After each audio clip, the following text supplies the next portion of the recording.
itu? Tantrum itu adalah kondisi di mana anak mengalami ledakan emosi. Biasanya membangkang, menjerit, guling-guling, lempar barang, memukul dan lain sebagainya. Itu sudah masuk kategori tantrum. Ya, sebelumnya bisa. Ya. Jadi ini tantrum.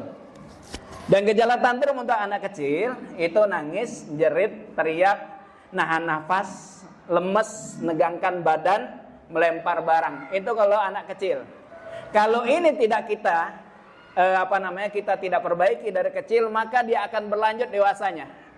Gimana bentuk dewasanya? Ngurung diri, minggat.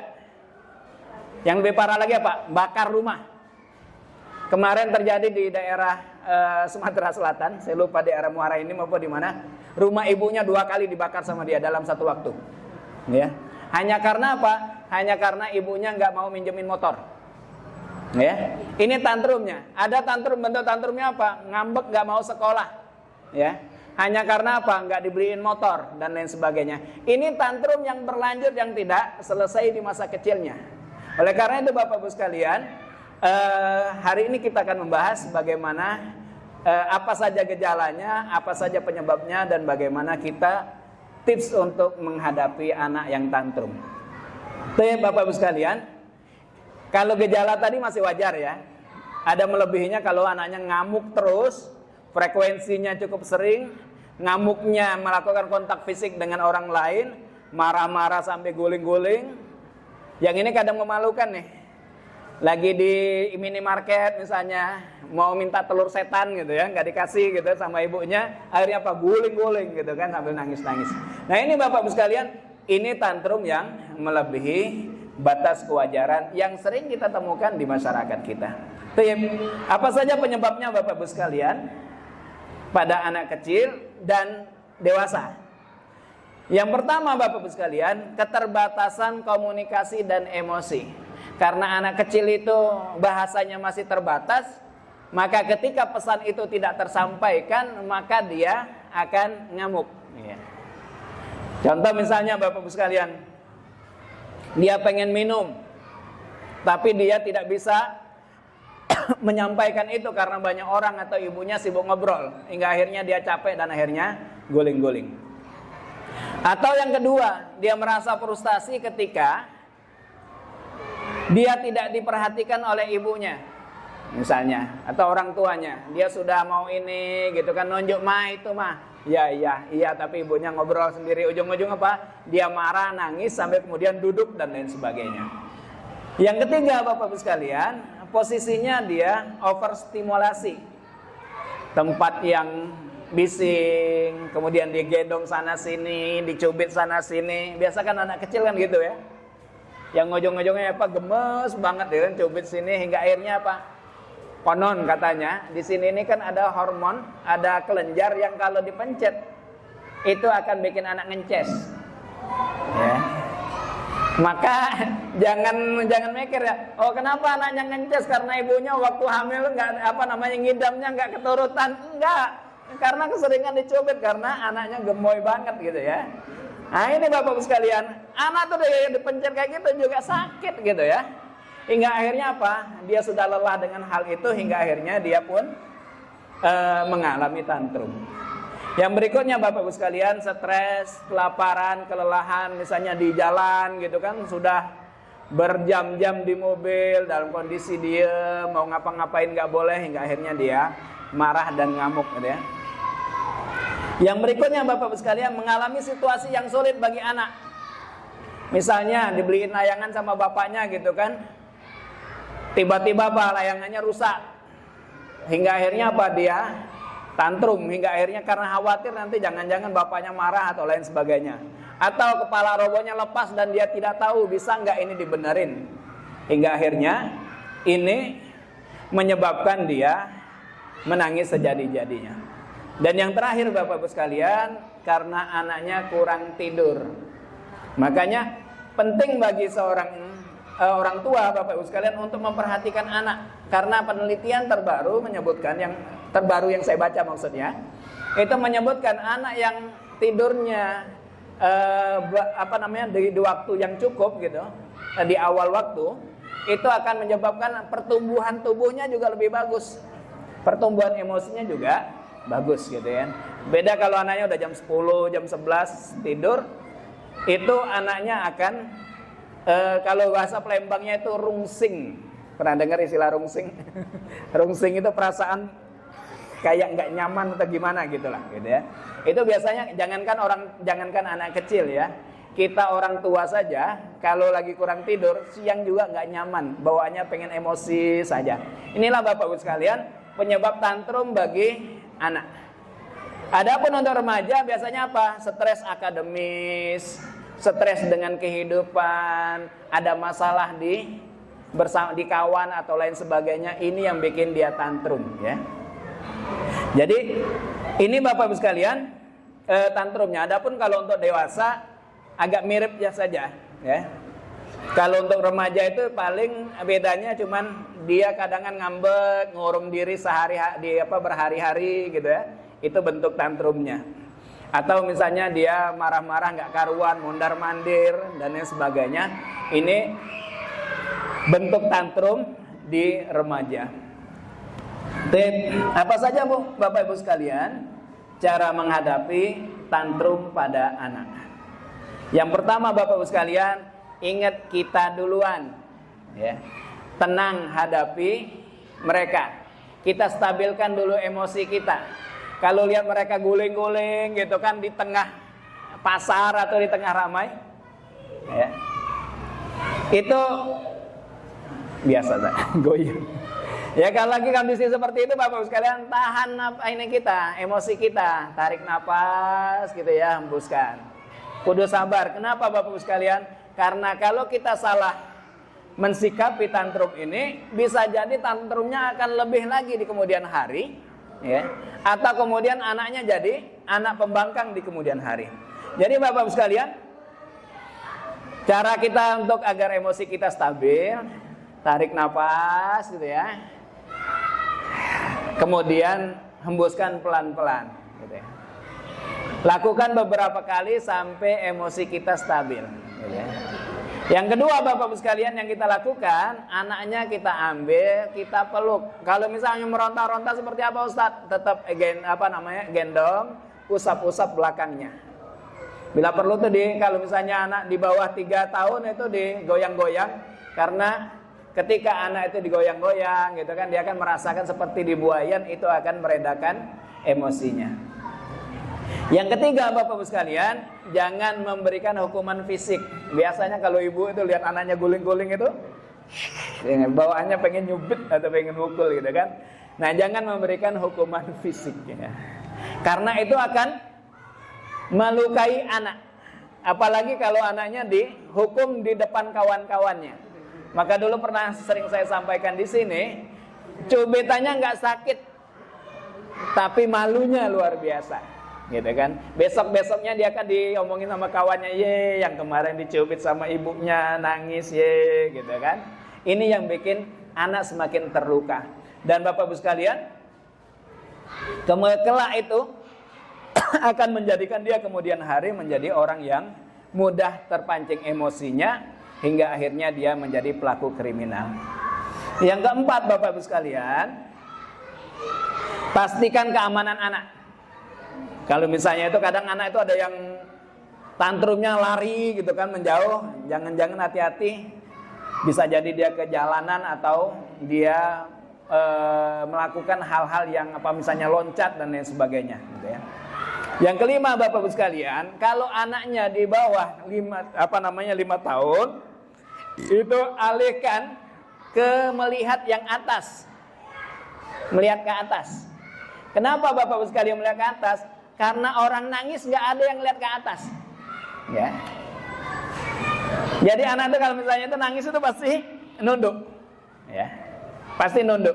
Maka untuk meredakan, ya, tangisnya atau meredakan emosinya, maka suruh dia untuk melihat yang ke atas. Lihat itu ada burung, ini lihat ini dan lain sebagainya. Itu bisa mengalihkan hingga akhirnya tangisan dan emosinya mereda. Yang kelima Bapak Ibu sekalian, yang keenam maaf, kalaupun seandainya gitu kan, Anak itu misalnya lagi ngamuk nih di pasar atau gini, gimana caranya Bapak Ibu sekalian? Biar nggak jadi tontonan orang, angkat, gendong, bawa tempat sepi, taruh di sana. Udah sampai tempat sepi, kita ngomong ke anaknya. Nah, kalau mau masih belum selesai nangisnya, nangislah dulu. Ibu tungguin sampai tenang. Ya. Jadi ini yang keenam Bapak Ibu sekalian. Ya, nggak usah ngomong, nggak usah dimarahin, nggak usah ceramahin.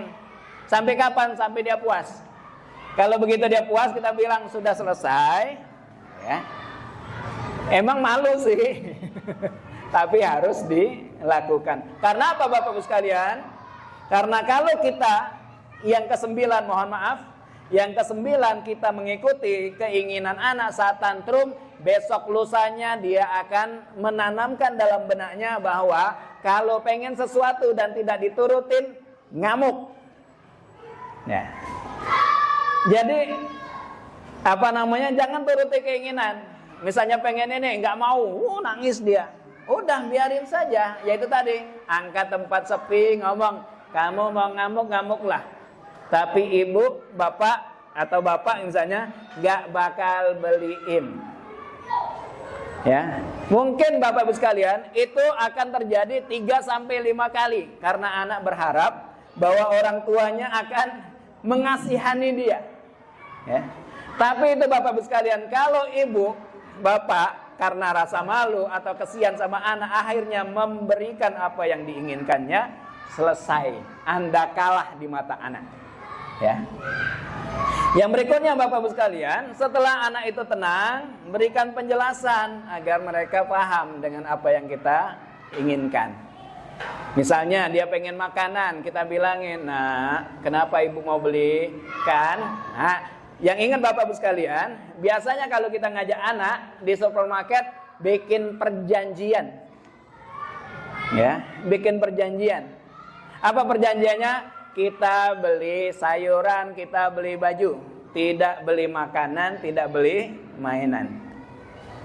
Kalau misalnya dia bilang, dan jangan selesai ngomong sampai anak mengatakan iya. Ya. Sebetulnya anak itu bisa diajak janjian gitu kan. Jadi kita bilangin, kita beli makanan ya, kita beli baju nih sekarang. Adik butuh baju, adik beli sepatu untuk sekolah. Kita tidak beli makanan. Toh di rumah banyak makanan, gitu ya. Begitu anak mengatakan iya, dan anak ketika itu kok tertarik dengan mainan atau makanan, maka kita ingatkan janjinya. Tadi sudah janjikan. Yang ketujuh Bapak Ibu sekalian, mohon maaf kita ini, setelah anaknya sudah selesai gitu kan kita tunjukkan empati. Kita belai, ya. Atau misalnya dia sudah capek, udah kelelahan, kita gendong gitu kan, kita usap-usap kepalanya. Itu akan menyadarkan dia bahwa kita itu juga memahami perasaannya. Tapi harus kita lakukan. Karena hari ini mungkin dia tantrumnya hanya guling-guling hanya karena minta permen. Ke depan dia akan ngamuk, minta mobil dan lain sebagainya gitu ya. Jadi makanya saya sampaikan sekarang Bapak Ibu sekalian, lebih baik sekarang Bapak Ibu sekalian nangisnya ya, daripada setelah mereka dewasa Bapak Ibu sekalian nangis berkepanjangan. Ya. Yang ke-10 Bapak Ibu sekalian, berikan waktu untuk menenangkan diri gitu kan. Begitu dia ini puas, ayo kita jalan gitu kan, ajak ke taman atau ke apa agar dia tenang dari kondisinya. Dan yang 11, ini yang terpenting Bapak Ibu sekalian, konsisten dalam aturan dan kesabaran. Makanya saya bilang dari awal tadi, kita bikin anak kita, kita tegaskan anak kita jadikan anak kita bisa mandiri di kemudian hari. Ya. Jangan, karena memang penyakit orang tua itu, setua apapun anak kita, itu masih berasa, masih kecil. Maka saya pernah lihat Bapak Ibu sekalian, ada ibu dan anak, ibunya udah 100 tahun, anaknya umur 80 tahun, ibunya ngasih permen ke anaknya. Gitu ya. Begitu juga ada kakak beradik gitu kan, sudah sama-sama tua gitu kan, pas pulang dikasih uang jajan gitu kan. Karena memang di mata mereka setua apapun kita tetap anak. Ini Bapak Ibu sekalian untuk tantrum. Kapan ke dokter. Karena memang tantrum itu ternyata ada juga penyakit psikologis dan penyakit kesehatan. Contohnya bipolar misalnya, atau NPD, narsis. Ya itulah pokoknya. Ada beberapa penyakit, ada 4 dari saya temukan tapi saya lupa namanya, PSTD dan lain sebagainya gitu ya. Dan kalau sudah di atas 5 tahun dan hal-hal yang tadi sudah kita lakukan, maka Bapak Ibu sekalian bisa jadi memang ada faktor yang lain gitu ya. Ini untuk kalau sudah terjadi. Terus bagaimana untuk mencegah tantrumnya Bapak Ibu sekalian? Yang pertama, hindari pemicunya. Kita cari penyebabnya dan lakukan tindakannya. Contohnya Bapak Ibu sekalian, kalau misalnya anaknya hobi mainan, yang kita lakukan apa? Hindari gerai mainan atau makanan gitu ya. Atau yang berikutnya Bapak Ibu sekalian, biasakan berikan waktu khusus untuk anak main gadget. Makanya kemarin saya ingatkan gitu ya, ajari mereka jam sederhana gitu ya. Misalnya udah jam 2:30 nih anak, ingat kalau jarum panjangnya sudah di angka 12, selesai mainnya. Atau kalau sudah malam jam 8:30, misalnya jam 8 atau 8:30 dia nonton, kita bilangin dilihat ininya, filmnya. Kalau filmnya tinggal 5 menit lagi, ya kita bilangin, atau 3 menit lagi, habis film ini tidur ya, gitu Bapak Ibu sekalian. Karena paling menyakitkan gitu kan bagi anak itu kalau mereka lagi penasaran nonton tiba-tiba di-cut. Kan sakit hati, jangankan anak, kita juga akan sebel banget ya. Ibu-ibu aja itu kan nonton film berseri aja, begitu saja ini tiba-tiba gantung nunggu minggu depan, kesalnya ampun gitu kan. Apalagi anak kita gitu kan. Makanya sering kita temukan Bapak Ibu sekalian, kenapa anak itu seperti itu? Karena dia lagi penasarannya diputus ya. Makanya jangan, anak-anak itu juga perlu diingatkan dengan jam tadi, agar dia sudah menyiapkan mental. Saat jamnya sudah nyampe, dia juga paham. Misalnya Bapak Ibu sekalian, kalau misalnya anaknya sibuk, misalnya kita bilangin, "Nak, lihat tuh, sudah di angka 11. Bentar lagi ya." Maka anak tahu kalau dia akan berhenti, maka dia menyiapkan emosinya, menyiapkan mentalnya untuk stop dari hal tersebut, gitu ya. Jadi dia sudah menekan rasa penasarannya, walaupun nggak selesai. Misalnya filmnya banyak, wah ini filmnya panjang ini, nanti adik akan, kalau misalnya nonton ini sampai habis, ini bakalan besok nggak sulit bangun ini, gitu ya. Maka nanti sampai situ ya cukup. Ibu nggak ngasih lagi, jangan minta ini dan itu. Yang berikutnya Bapak Ibu sekalian, memeluk anak erat-erat. Ya. Ini agak nyelip juga nih. Tujuannya Bapak Ibu sekalian, ketika mereka mau tantrum nih, kita lus palanya. Kan tadi kan ada kelelahan dan lain sebagainya. Nah ini kita peluk anak kita bacain apa hingga akhirnya dia kembali tenang gitu ya. Yang berikutnya Bapak Ibu sekalian, jangan langsung memenuhi keinginannya. Ini tadi sudah kita bahas ya Bapak Ibu sekalian. Karena itu tadi, itu akan bikin kebiasaan buruk lagi. Ini yang pertama Bapak Ibu sekalian, tantrum. Yang kedua Bapak Ibu sekalian, masalah yang kedua yang seringkali dihadapi orang tua adalah kenapa anak kecil suka melawan. Ini yang paling capeknya ya Bu ya. Kita udah gedein, kasih sayang, satu hari dia ngelawan kita. Mengapa mereka melawan kita Bapak Ibu sekalian? Yang pertama karena keterbatasan ekspresi dan kontrol diri. Jadi kalau mereka marah, mereka nggak senang, mereka tidak bisa mengungkapkannya dengan kata. Yang kedua Bapak Ibu sekalian, anak yang melawan itu merupakan perkembangan normal dan anak harus punya. Ya. Jadi kalau misalnya anak ibu tidak pernah melawan atau membangkang sama sekali, hati-hati. Ya. Karena Bapak Ibu sekalian, melawan dan membangkang ini adalah cara dia untuk menolak. Ya. Maka dulu pernah saya sampaikan ucapan Ustazah Ibu Aisyah Dahlan, Dr. Aisyah Dahlan, anak yang seringkali kena narkoba, anak yang kena pergaulan bebas, itu bukan anak yang melawan, justru anak yang nurut di rumah. Karena mereka tidak terbiasa untuk menolak. Makanya Bapak Ibu sekalian, ketika Bapak Ibu sekalian ketemu anak yang sudah mulai melawan, maka pertama syukuri. Syukuri itu. Karena apa? Anak kita akan bakal punya daya untuk menolak dan melawan, ya. Yang kalau misalnya itu dia akan terhindar dari dibully loh, ya. Dengan adanya ini anak akan terhindar dari dibully. Kenapa? Karena mereka merasa bahwa dia mandiri, dia punya eksistensi diri, ya. Maka Bapak Ibu sekalian, ini juga berlanjut dengan penolakan terhadap aturan atau instruksi.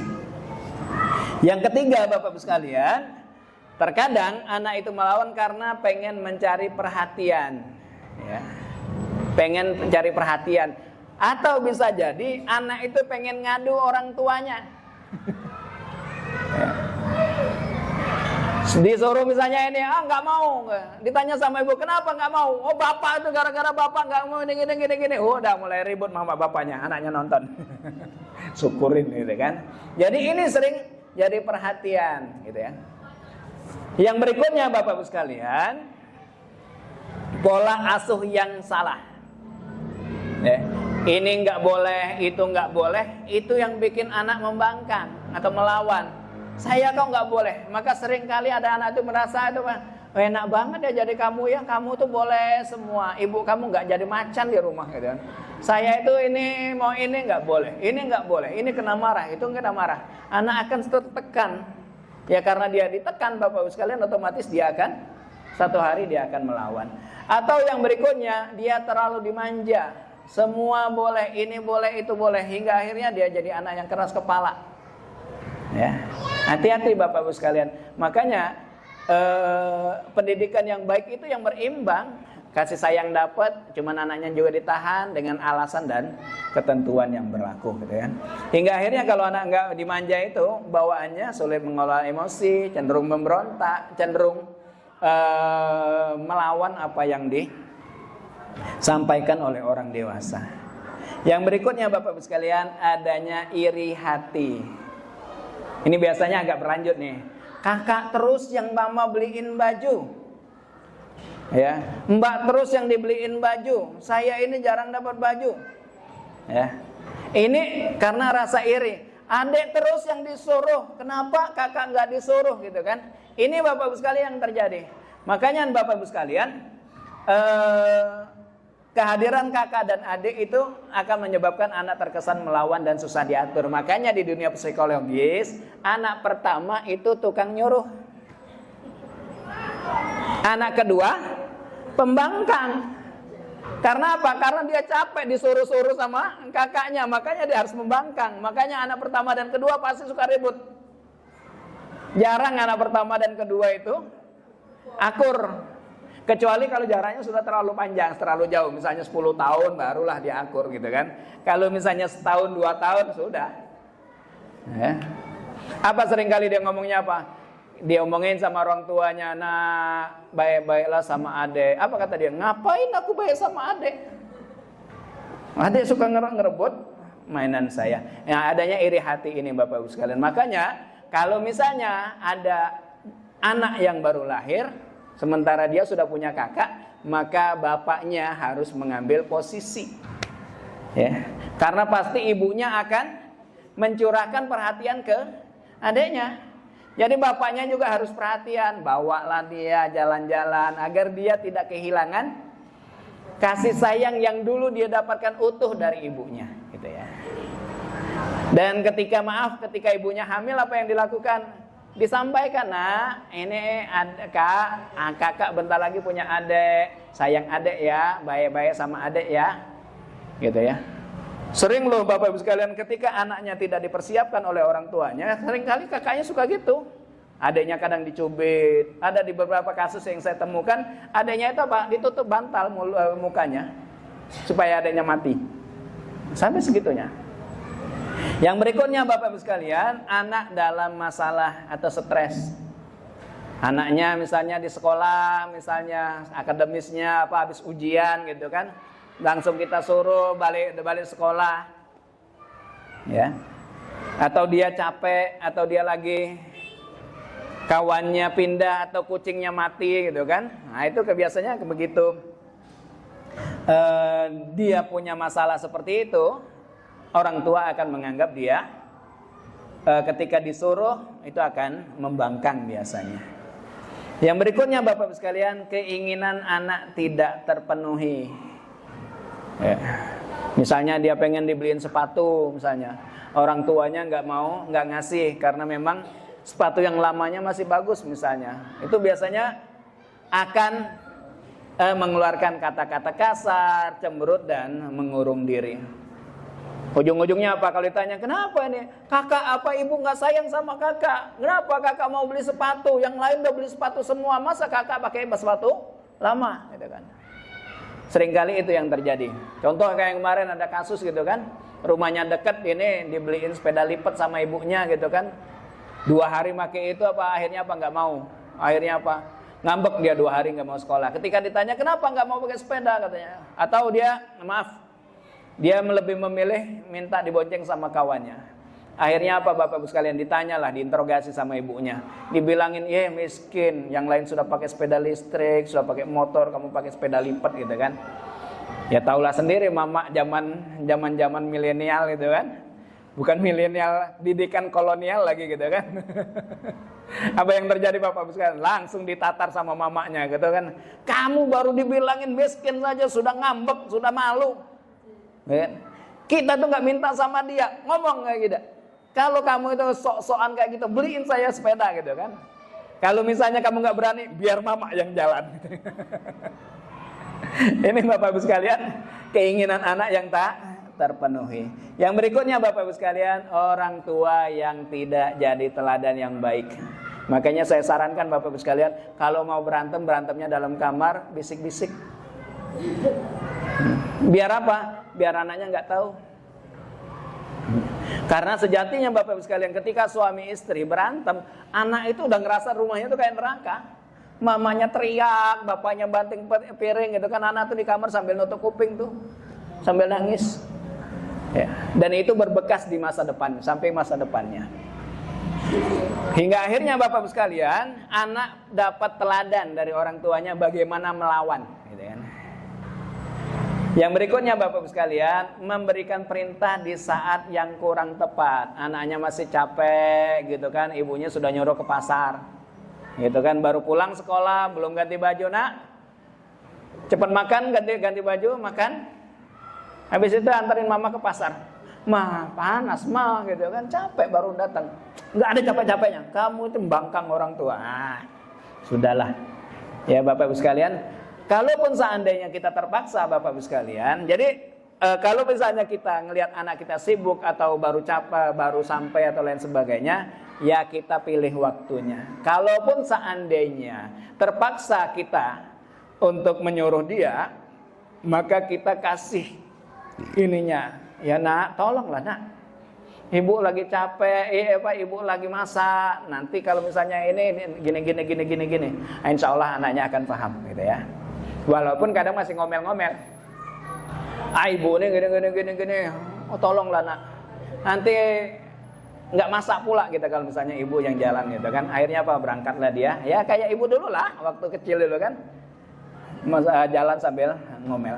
Yang berikutnya Bapak Ibu sekalian, lingkungan yang tidak konsisten atau peraturan yang tidak konsisten.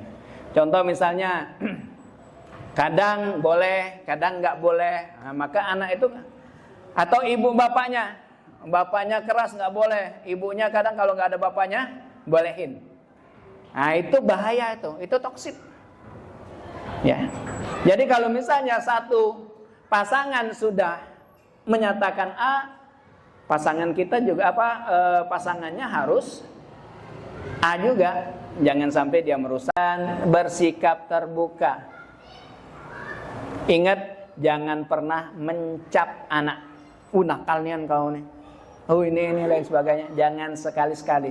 Karena Bapak Ibu sekalian, ketika itu berulang lebih dari 3 kali, maka anak akan merekam dalam otaknya bahwa dia seperti yang dicap. Nih. Saya ini anak nakal. Percuma saja saya melakukan kebaikan, toh saya juga nakal di hadapan orang tua. Makanya ujung-ujungnya apa? Sekalian aja dinakalin. Gitu kan? Kamu itu cengeng, kamu ini lain sebagainya. Penakut dan lain sebagainya. Jadi Bapak Ibu sekalian, maka kita bersikap terbuka. Hendaknya kita introspeksi diri kita. Kenapa sih anak kita membangkang? Atau karena kita otoriter? Ataukah karena kita terlalu memanjakan dia? Kalau kita otoriter, gampang marah Bapak Ibu sekalian, anak terkadang ya bisa memaafkan, tapi terkadang nggak bisa melupakannya. Maka ini yang seringkali saya sampaikan di sini, ada hutang kasih sayang di sini, gitu kan? Hutang tarbiyahnya. Gimana caranya kalau anaknya sudah mulai besar, Bapak Ibu sekalian, usia SD kelas 5, kelas 6, udah kalau kita ngerasa balik dari sini kok ternyata kayak agak sesuai dengan cara mendidik dengan baik, maka kita balik ke rumah, peluk dia, minta maaf ya, ibu ternyata salah mendidik kamu, ibu terlalu keras sama kamu, ibu minta maaf. Itu biasanya bisa menutup luka atau hutang dari tarbiyah dan pendidikan tadi. Yang berikutnya Bapak Ibu sekalian, mari kita diskusikan mana yang baik dan buruk. Kamu itu apa sih yang ini? Jadi pernah Bapak Ibu sekalian ada kasus seorang anak itu antara emosi dan kecerdasan emosinya dan kecerdasan intelektualnya itu agak jomplang. Akhirnya ditanya, dibikinlah anaknya itu ditanya sama psikiaternya, ditanya, kenapa sih kamu seperti itu? Apa yang kamu inginkan dari ibumu? Apa yang tidak kamu inginkan dari ibumu? Apa yang kamu inginkan dari bapakmu? Apa yang tidak engkau inginkan dari bapakmu? Ternyata luar biasa, ibunya sampai nangis tuh. Apa yang diinginkan dari ibunya? Ibunya memeluknya seperti ibu memeluk adik-adik saya. Apa yang tidak kamu inginkan dari ibu kamu? Ibunya sih orang Jawa ya Bapak sekalian, panggilannya tole, le gitu kan. Sementara maaf itu juga kadang berkonotasi maaf dengan alat kelamin laki-laki. Makanya dia agak tersinggung gitu ya. Maaf. Apa dari bapaknya yang suka dengan bapaknya suka banding-bandingin. Apa yang tidak suka dari bapaknya gitu kan. Bapaknya itu suka ngeledek dia. Karena karena dia bareng kawan-kawannya akhirnya bahasa Jawanya agak bedok gitu kan. Maka suka dipanggilin sama sama bapaknya Kang bakso gitu kan, sambil kayak gitu. Nah ini Bapak Ibu sekalian, sekali-sekali ya Bapak Ibu sekalian, kalau misalnya anaknya suka seperti itu, tolong ya, di antara ini kalaupun seandainya kita tidak berhasil menanyakan sang anak, minta tolong gurunya nanyain kayak gitu, apa yang disukai sama anak dari ibunya, apa yang tidak dia sukai, apa yang kamu inginkan, apa yang kamu harapkan dari ibu, dari bapak, agar kita bisa memperbaiki perilaku kita atau pendidikan kita terhadap anak kita. Jangan juluki anak sebagai pembangkang itu. Yang ketiga Bapak Ibu sekalian, pahami watak anak kita. Anak kita itu seperti apa? Ya, kan dalam ilmu psikologis kan anak itu kan ada 4 sifat dasar. Ada melankolis, ada otoriter, ada 2 lagi ya, lupa saya. Dan itu ada Allahumma sholli alaihi wasallam. Kalau saya itu dulu belajarnya pakai warna. Ya, melankolis itu warna hijau, warna biru, otoriter warna merah, terus ada warna kuning dan warna hijau gitu ya. Gimana lihatnya Bapak Ibu sekalian? Lihatnya dari bentuk bibir. Ketika dia mingkem, mingkem ya. Ketika dia menutup mulutnya. Ya. Jadi sebetulnya ilmu baca wajah itu gampang Bapak Ibu sekalian. Ya, kalau misalnya bibirnya ketika dia nutup itu agak melengkung ke bawah dikit, berarti anaknya itu ya anaknya itu tipe melankolis. Dia susah disuruh, tapi kalau diajak kerja sama, ayo kita, itu paling gampang. Ya. Dia orangnya gampang memaafkan, tapi dia bisa memaafkan tapi ingatnya lama. Dia kalau sudah di luar malas balik, kalau udah balik malas keluar. Nah, dan orangnya cenderung agak acak-acakan. Gitu. Itu yang bibirnya agak melengkung ke bawah dikit. Kalau melengkungnya agak ke bawah agak banyak kan, nah itu orangnya agak otoriter, gampang nyuruh gitu ya. Orangnya keras, bawaannya keras. Udah jangan lihat-lihat dulu. Yang ketiga, ya. Yang ketiga sama dengan melankolis, agak melengkung ke bawah, tapi dilihat dari matanya. Kalau matanya lebih basah daripada yang melankolis, dia orangnya agak pendiam, agak peragu orangnya. Ya. Itu anaknya. Dari mana itunya? Dari masa lalu dia. Ya, sebetulnya anak itu, karakter anak itu dibentuk sama orang tuanya.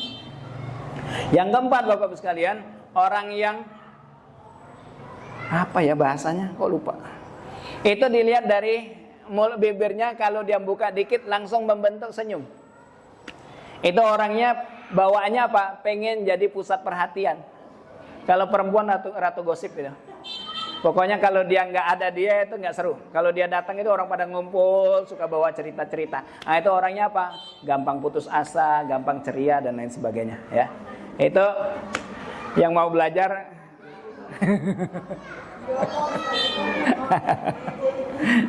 Nah, pahami watak anak kita. Anak kita itu seperti apa? Apa anaknya pendiam? Apa anaknya suka bercerita? Atau anaknya suka lain dan sebagainya? Tip yang berikutnya, Bapak-Ibu sekalian, berikan apresiasi yang cukup untuk anak. Jadi Bapak-Ibu sekalian jangan ragu untuk memuji. Ya. Kenapa anak itu nggak membangkang? Karena dia merasa bukan siapa-siapa. Aku ini di mata orang tua saya, apalah saya. Seperti remahan rengginang di sudut kaleng kongguan gitu di mata bapak ibunya. Apalagi dia nggak punya prestasi gitu ya. Saya harus ingatkan lagi Bapak-Ibu sekalian, anak cerdas bukan karena nilai akademik. Ya. Justru bisa jadi anak yang sukses itu bisa jadi akademiknya biasa-biasa, jadi itu yang bisa jadi lebih ini. Makanya ada seorang dosen Bapak-Ibu sekalian, dia mengatakan kepada kawannya apa? Kita hati-hati. Karena anak yang nilainya pintar-pintar, anak yang nurut-nurut itu paling jadi dosen kayak kita. Nih. Cuman kalau yang nilainya agak ini, yang agak jarang-jarang bolos itu bisa jadi dia jadi aktivis gitu kan. Bisa jadi pengusaha, bisa jadi tentara, yang ujung-ujungnya Pak bikin kita masalah gitu. Jadi bisa, dan anak tadi saya di pekan lalu saya sampaikan Bapak-Ibu sekalian, anak laki-laki 2 pekan yang lalu, anak laki-laki itu berkembang pesat otaknya, otak kirinya di usia 15 ke atas. Makanya anak yang kadangan di SMP, SMA-nya kok biasa-biasa saja gitu kan, akademisnya kok tiba-tiba jadi moncer. Karena otaknya memang belum berkembang secara sempurna. Jadi berikan apresiasi, puji dia gitu kan. Kasih hadiah agar anak merasa bahwa dirinya sesuatu di mata ayahnya dan atau ibunya. Yang berikutnya Bapak sekalian, berikan kesempatan memilih. Kalau misalnya makannya ini lagi, oke lah. Hari ini memang kakak mau makan apa gitu ya. Berikan kesempatan. Jadi jangan paksa. Anak harus pakai baju ini. Kita tanyain ke mereka, emang adek mau pakai baju yang mana? Gitu kan? Rusak lagi kayaknya. Yang berikutnya Bapak sekalian, tetapkan aturan yang konsisten. Ya. Bikin aturan yang jelas dan pastikan seluruh anggota keluarga menjalankannya, gitu kan? Taruh anduk pada tempatnya, taruh sepatu pada tempatnya. Ketika anak mencoba untuk tidak melakukan itu, kita udah bisa jelaskan. Ingat peraturan di rumah apa, harus ini, hingga anak tidak bisa berkelit lagi. Yang berikutnya Bapak-Ibu sekalian, ajarkan mengelola emosi untuk tidak memukul, tidak ngamuk, ya sampaikan dengan cara yang baik, dan ini harus orang tuanya harus jadi pendengar yang baik juga. Jangan sampai anak kita anaknya mau nyampein ke kita, ternyata orang tuanya nggak siap untuk ditegur, atau orang tuanya nggak siap dengan pertanyaan sang anak, hingga akhirnya ya anak akan melampiaskannya dengan cara membangkang. Yang berikutnya Bapak Ibu sekalian, gunakan komunikasi dua arah. Misalnya anaknya pengen es krim, kita bilang, "Nak, tadi kan sudah, ya jangan beli es krim lagi." Kalau misalnya besok ayah janji atau ibu janji beli es krim lagi. Yang berikutnya Bapak Ibu sekalian, berikan dukungan positif dan pujian. Ya. Ini tadi sudah kita bahas ya Bapak Ibu sekalian, dukungan positifnya. Ya. Contoh misalnya kalau anak datang murung dengan nilainya agak buruk, misalnya 60, kita tahu dia rajin sudah belajar dengan mati-matian, kita bilang juga, "Ibu bangga dengan kamu karena kamu sudah berusaha. Namanya hasil kan bukan milik kita." Gitu ya. Yang penting kita ajarkan anak kita untuk berusaha. Ini ketika mereka melakukan itu Bapak Ibu sekalian, atau tidak dituntut yang berlebihan dari orang tua, anak pun tidak akan melawan pada orang tuanya. Yang berikutnya Bapak Ibu sekalian, berikan tanggung jawab kecil. Anak mulailah kita ini suruh. Sejak kapan Bapak Ibu sekalian? Anak kelas 2 SD itu sudah suruh nyusun piring. Ya, anak kelas 4 SD sudah nyapu. Anak kelas 5, kelas 6 sudah cuci piring, gitu kan. Baju, kaos kaki, sepatu suruh bersihin sendiri kalau sudah kelas 4. Gitu. Tanggung jawab untuk mereka. Nah, inilah Bapak Ibu sekalian, ketika dia mencoba untuk membangkang atau berkelit dari perintah kita sudah punya jawaban. Masing-masing sudah punya tanggung jawab. Ibu nyuci, bapak ini, kakak ini, adik ini. Kenapa kamu tidak melakukan apa yang diperintahkan? Kita semua sudah punya tugas masing-masing. Dan yang terakhir Bapak Ibu sekalian, hindari perdebatan panjang. Jadi kalau misalnya mereka mencoba membangkang, ya stop dulu, kasih waktu.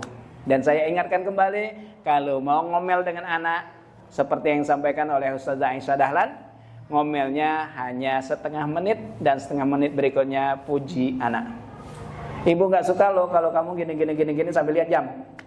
Ya, lihat angka detiknya sudah sampai di 12 ya. Mulailah ibu ngomel. Begitu sudah di angka 6, puji. Tapi ibu bangga lu sama adek gini. Begitu sudah sampai jam di angka 12 lagi, stop. Karena kita dulu itu paling males kalau diomelin, dinasehatin. Sementara kita ketika sudah jadi orang tua, kita melakukan kesalahan yang sama. Wallahu a'lam bishawab. Bapak Ibu sekalian, selamat mencoba dan selamat menjadi orang tua yang baik, dan insyaallah di pertemuan ke depan seperti insyaallah kalau tidak berubah kita akan bahas tentang pembulian. Wallahu a'lam bishawab. Saya kembalikan ke MC kita. Mana MC kita? Ustaz Muntasir lagi nih.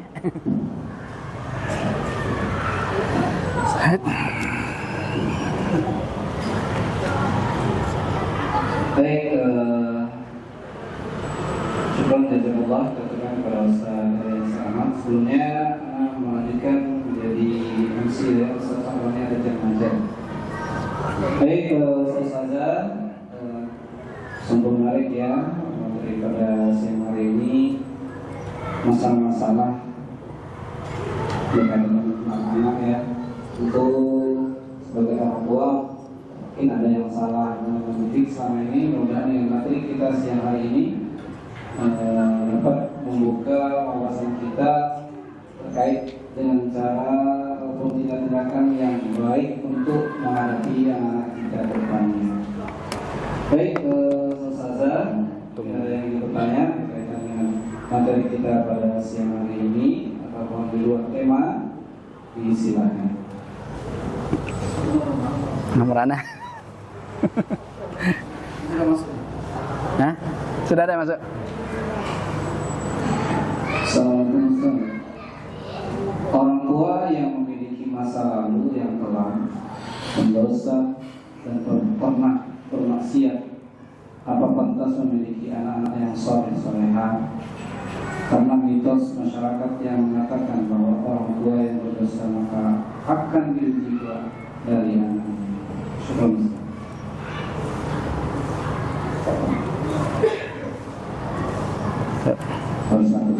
Baru satu Ustaz. Ya, yang lain dari yang secara langsung silakan. Jangan. Sudah satu terus saja.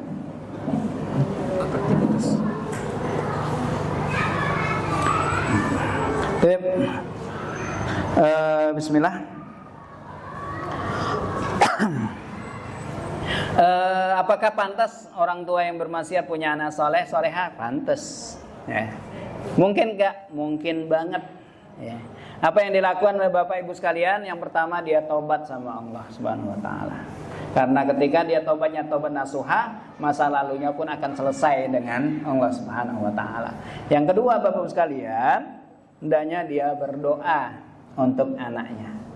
Ya. Berdoa untuk anaknya. Jadi bahasanya, ya Allah cukup saya sendiri yang kayak gitu, ya Allah jadikan anak saya gini. Insya Allah Allah akan kabulkan, pasti Allah kabulkan doanya. Dan yang ketiga Bapak Ibu sekalian, jangan pernah ceritakan masa lalu. Kalaupun seandainya kampung itu tahu dengan masa lalu orang tua tersebut, maka hendaknya dia pindah. Ya, pindah agar tidak ada cerita yang masuk ke dalam otak anaknya, gitu kan? Ini yang keempat Bapak sekalian, dia didik dengan didikan yang Islami, dengan yang baik. Insya Allah kalau misalnya itu dia lakukan, insya Allah anaknya juga jadi anak yang soleh dan soleha. Emang ada Ustaz contohnya banyak. Ya. Para sahabat dulu kan luar biasa tuh kan. Sahabat dulu kan, ya mohon maaf gitu kan, ketika mereka belum mengenal Islam, ya maksiat itu semua dilakukan. Tapi anak-anaknya kemudian jadi anak yang baik, anak yang soleh dan soleha gitu. Jadi jangan pernah ini kata orang itu Ustaz akan nurun ke anaknya, enggak ya. Dengan syarat tadi dia tobat dengan tobat nasuha. Allah a'lam bishawab. Ada lagi Ustaz? Baik, itu ya. Selesai. Baik, berikutnya. Wah, ada masuk. Dari silakan Ibu.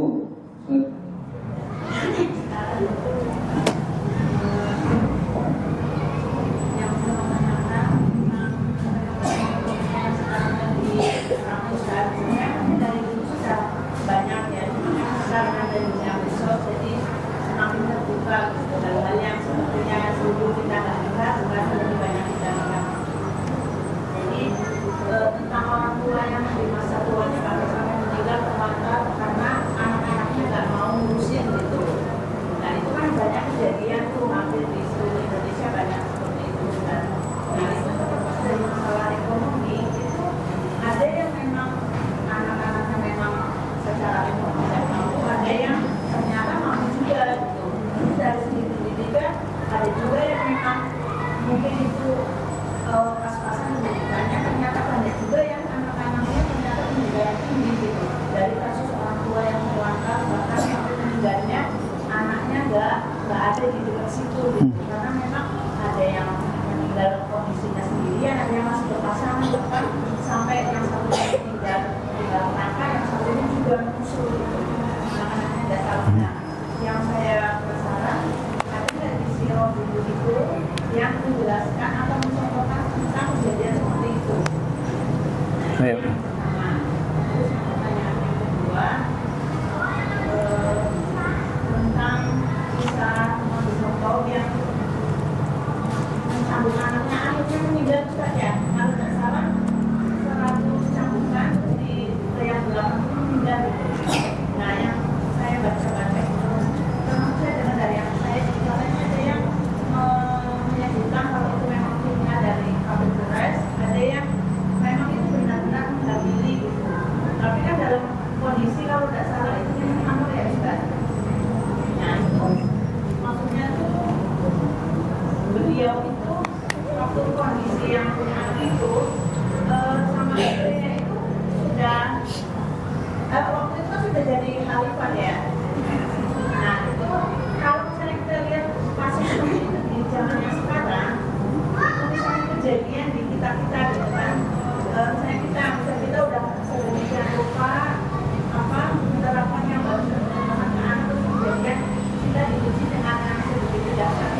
lagi Ustaz?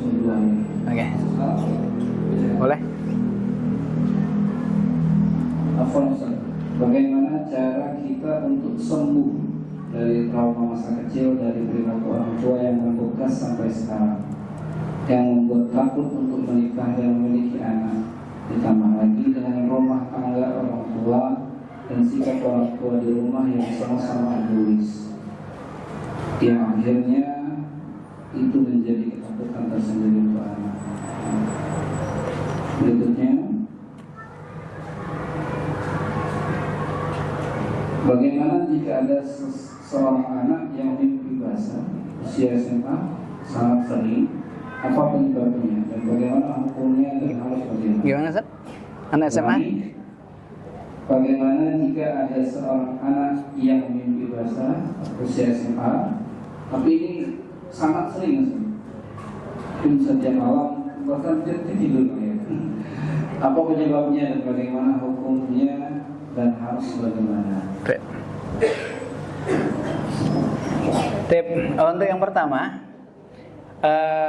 orang tua yang terlantar ini sebetulnya di pendidikan Bapak Ibu sekalian. Maka dari awal saya sampaikan ke kita semua, bagi kita semua, didiklah anak kita,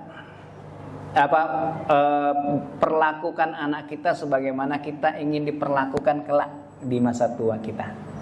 Itu yang pertama ya. Yang kedua, ajarkan pendidikan agama yang baik. Karena ketika yang ketiga itu tadi, jadi orang tua itu jangan terlalu cerewet. Bisa jadi Bapak Ibu sekalian, kenapa anaknya nggak mau ngurus gitu? Karena semua salah. Anaknya, ibu orang tuanya egois, maunya anaknya gini gitu kan? Ada orang tua itu anaknya sudah punya kehidupan gitu kan, nggak mau ikut sama orang tua dan lain sebagainya gitu kan? Sementara orang anaknya kalau misalnya tinggal di situ ya nggak bakal bisa ngapa-ngapain juga gitu kan? Karena banyak saya temukan orang tua itu nggak mau pindah, udahlah saya di sini aja gitu kan? Ngapain juga ikut ikut kamu di sana juga, nanti ibu juga nggak bisa ngapa-ngapain, kalau di sini kan banyak pengajian dan lain sebagainya. Bisa jadi itu. Atau misalnya Bapak Ibu sekalian, memang orang tua anaknya itu nggak punya kesan yang baik sama orang tuanya. Dulu waktu orang tuanya masih gagah, anaknya suka dimarahin, suka diomelin. Ya siapalah yang siap bentar-bentar dinasihati, bentar-bentar diomelin, bentar-bentar dihina dan lain sebagainya gitu kan. Jadi sebetulnya untuk orang tua yang terlantar itu yang paling gampangnya apa? Introspeksi diri. Apa yang sudah dia lakukan ke anaknya dulu. Jadi ada satu kisah Bapak Ibu sekalian, dan yang ini yang berikutnya apa? Dia menunjukkan keteladanan. Bisa jadi dengan mertuanya buruk dulu kan, hingga akhirnya membekas. Saya sama Bapak Ibu nanti seperti itu. Jadi ada satu kisah Bapak Ibu sekalian. Ada seorang ibu yang sudah sepuh kena penyakit Parkinson. Kalau bawa itu kan getar tangannya. Jadi kalau makan itu Bapak Ibu sekalian sering tumpah-tumpah gitu kan. Hingga akhirnya apa Bapak Ibu sekalian? Hingga akhirnya sama suami istrinya sepakat, ibu bapaknya itu dikasih tempat khusus gitu kan, kasih makan. Jadi kalau mau numpah-numpahin biarin. Dikasih mangkoknya itu, kalau dulu kan kalau orang Cina kan pakai mangkok kayu gitu kan, supaya nggak pecah gitu kan. Dan itu dilihat oleh anaknya selama bertahun-tahun, hingga satu hari ketika anaknya sudah mulai usia sekolah gitu kan, satu hari anaknya ngambil kayu kemudian ngukir mangkok. Ditanya sama ibunya, untuk apa ini bikin mangkok? Buat ibu nanti kalau ibu tua saya kasih makan pakai mangkok ini. Begitu mendengar itu sang ibu kemudian tersadar, hingga akhirnya anaknya disuruh ini. Ada juga Bapak sekalian seorang wanita gitu kan, dengan mertuanya luar biasa tuh, sabar walaupun orang tuanya kadang perilakunya luar biasa. Hingga akhirnya apa Bapak Ibu sekalian, anaknya itu suka cerita sama kawan-kawannya, ibu saya tuh luar biasa gitu kan, mbah itu sudah capek, udah ini kondisinya, ibu udah capek masih tetap senyum, walaupun kadang mbah itu gini. Nanti kalau saya nikah saya mau cari perempuan yang kayak ibu biar bisa mengurus ibu bersama saya kelak ketika ibu saya udah tua.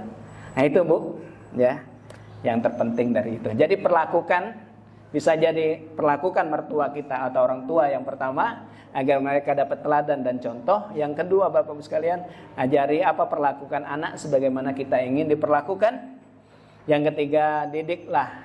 Ya.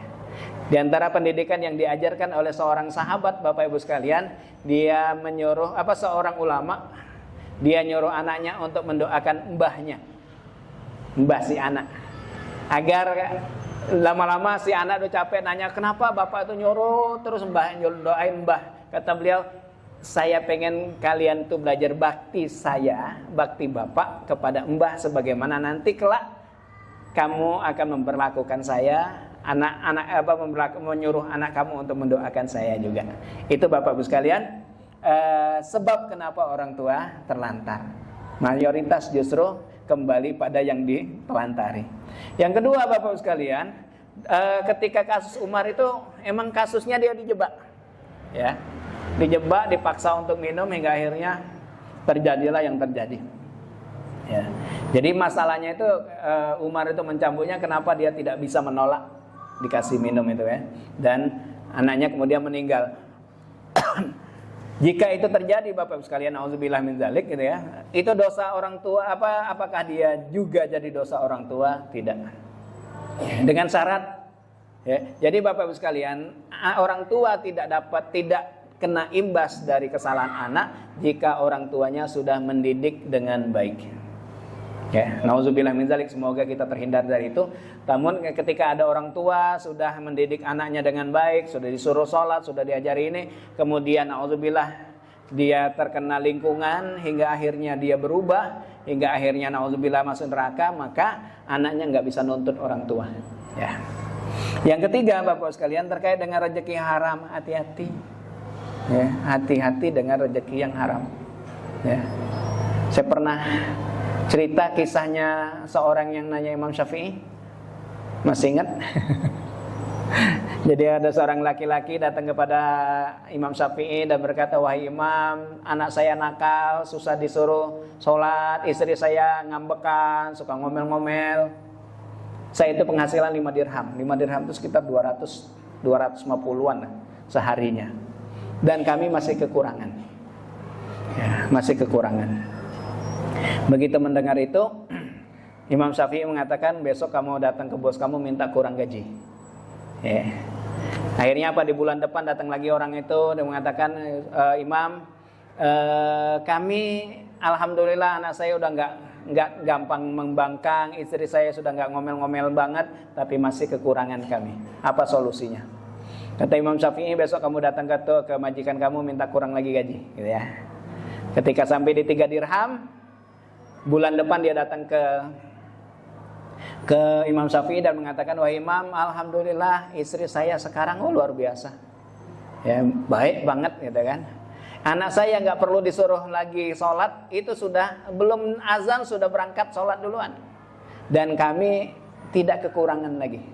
Apa rahasianya 5 dirham nggak kekurangan 3 dirham kok kami berlebih-lebih? Kata beliau, makanan haram itu jadi penyebab. Ya. Jadi Bapak Ibu sekalian, hati-hati dengan rezeki yang haram. Ya. Karena itu akan berimbas pada perilaku anak, akan menghilangkan keberkahannya. Terus yang keempat, memang agak berat ya trauma itu. Cuman satu-satunya untuk mengobati trauma adalah kita lawan. Ya, kita lawan. Jadi apalagi yang kasus seperti ini ya, bapaknya, ibunya hari-hari ribut, yang tadi saya sampaikan, orang tuanya rumah itu kayak neraka gitu kan. Bapaknya tidak menunjukkan laki-laki yang harusnya mengayomi gitu kan, hingga akhirnya melahirkan trauma buat anaknya. Gimana caranya Bapak Ibu sekalian? Itu tadi, yang pertama pahami hak dan kewajiban, yang kedua cobalah cari pasangan yang baik ya. Gimana lihat pasangan yang baik itu Bapak Ibu sekalian? Bukan dilihat dia pintar ngomong ya, bukan dilihat dia sholatnya bagus, bukan itu saja, tapi lihat bagaimana perilaku dia sehari-hari.